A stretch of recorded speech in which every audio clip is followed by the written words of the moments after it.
Hello guys, it's Pooja here and welcome to my channel. आज हम अपनी English class में रीड करेंगे 10th क्लास की poem fire and ice written by Robert Frost. Robert Frost की written poem fire and ice आज हम read करने जा रहे हैं। गाइस, अगर आप चैनल पे नए हैं तो चैनल को सब्सक्राइब करें, लाइक करें, शेयर करें, कमेंट करें एंड बेल आइकन के बटन को प्रेस करना बिल्कुल भी मत भूलें ताकि आगे आने वाले वीडियो का नोटिफिकेशन जो है वो आपको टाइम टू टाइम मिलता रहे। तो स्टार्ट करते हैं अपनी poem fire and eyes. Fire and eyes is a highly symbolic poem by Robert Frost.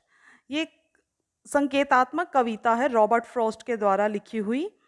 The poet says that the fire of lust and endless desires and eyes of hatred among human beings will put this world to an end one day.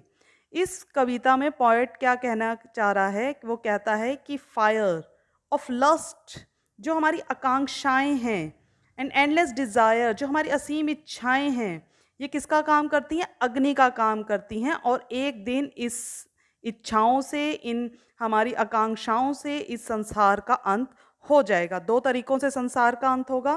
First वो कह रहा है कि fire, जो कि symbol है किसका? Lust and endless desire का।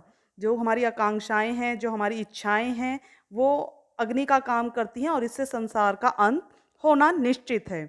और सेकंड पॉइंट क्या कह रहा है? आइज ऑफ हेटर्ड, जो हम नफ़रत की, जो हमारे अंदर बर्फ़ है, जो हम ह्यूमन बींग्स जो हैं वो एक दूसरे से नफ़रत करते हैं, एक दूसरे से घृणा करते हैं, उससे भी क्या हो जाएगा? संसार का अंत होना निश्चित है। इस दो तरीक़ों से संसार का जो होगा, वर्ल्ड का एंड होना जो है वो निश्चित है। सो अब स्टार्ट करते हैं। ये तो हमने समरी करी कि पोएट जो है आखिर इस पोएम में क्या कहने की कोशिश कर रहा है। अब हम line to line explanation read करेंगे पोएम की। Some say the world will end in fire, some say in eyes. From what I have tasted of desire, I hold with those who favor fire. Poet कह रहा है कि some say the world will end in fire, कि कुछ लोग कहते हैं कि संसार का अंत जो है वो अग्नि से हो जाएगा। Some say in eyes, और कुछ लोग कहते हैं कि आग से हो जाए, बर्फ से हो जाएगा। From what I have tested of desire, poet क्या कह रहा है कि मैंने जो, मेरी जो इच्छा है, मेरी इच्छा के बारे में जो कुछ जानता हूँ, मैं इच्छा के बारे में यानी कि डिज़ायर के बारे में जो कुछ मैं जानता हूँ, I hold with those who favour fire, मैं मानता हूँ कि जो लोग कहते हैं कि अग्नि से इस संसार का अंत होगा, मैं उनके साथ हूँ। क्योंकि हमारे अंदर इच्छाएं इतनी ज़्यादा जागरूक हो चुकी हैं, इतनी ज़्यादा हो चुकी हैं कि हम हर दिन जो हमें हासिल हो जाता है उसकी हम कदर नहीं करते, रिस्पेक्ट नहीं करते, लेकिन जो चीज़ हमारे पास नहीं है हम वो चाहते हैं कि वो चीज़ हमें मिले।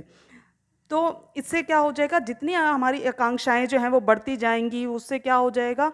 धीरे धीरे ये संसार जो है विनाश की ओर बढ़ता जाएगा। बट इफ इट हैड अब to perish twice, I think I know enough of hate to say that for destruction eyes is also great and would suffice. But if it had to perish twice, perish means destroy, नष्ट होना। अगर कवि कहता है कि अगर इस संसार का अंत जो है दोबारा से हुआ, I think I know enough of hate, मैं जानता हूँ कि ये किससे होगा? नफ़रत से होगा, यानी कि नफ़रत ही काफ़ी है इस संसार को ख़त्म करने के लिए। Is also great and would suffice, ये बहुत, नफ़रत जो है ये बहुत बेहतर तरीका है इस संसार को तबाह करने का, और ये बिल्कुल पर्याप्त है कि इस चीज़ से, इस नफ़रत से जो है वो संसार का अंत हो जाएगा। क्योंकि हम ह्यूमन बीइंग्स जो हैं वो कभी भी दूसरों की खुशी जो है वो नहीं देख सकते हैं, इसलिए हम क्या करते हैं? एक दूसरे से नफ़रत करते हैं, एक दूसरे को मारने की कोशिश करते हैं। तो इससे क्या हो जाएगा? संसार का अंत होना जो है वो निश्चित ही है। कवि कहता है कि दो चीज़ें जो हैं वो परफेक्ट हैं संसार का अंत करने के लिए। एक तो है फायर, जो हमारी it's a symbol of lust and endless desire, जो हमारी आकांक्षाओं और असीम इच्छाओं का सिंबल है, प्रतीक है। और दूसरा है आइस, जो कि सिंबल है किसका? हेट का, नफ़रत का सिंबल है ये। और ह्यूमन बींग्स जो हैं वो क्या करते हैं, एक दूसरे से नफरत करते हैं, तो इस तरह से संसार का अंत जो है वो निश्चित ही हो जाएगा। गाइज, अगर आपको ये पोएम समझ आती है और इसी तरह से आप आगे भी ऐसी पोएम्स को या इसी तरह की इंग्लिश की क्लास को आप आगे कंटिन्यू करना चाहते हैं तो चैनल को सब्सक्राइब करें, लाइक करें एंड शेयर करना बिल्कुल भी मत भूलें। Thank you.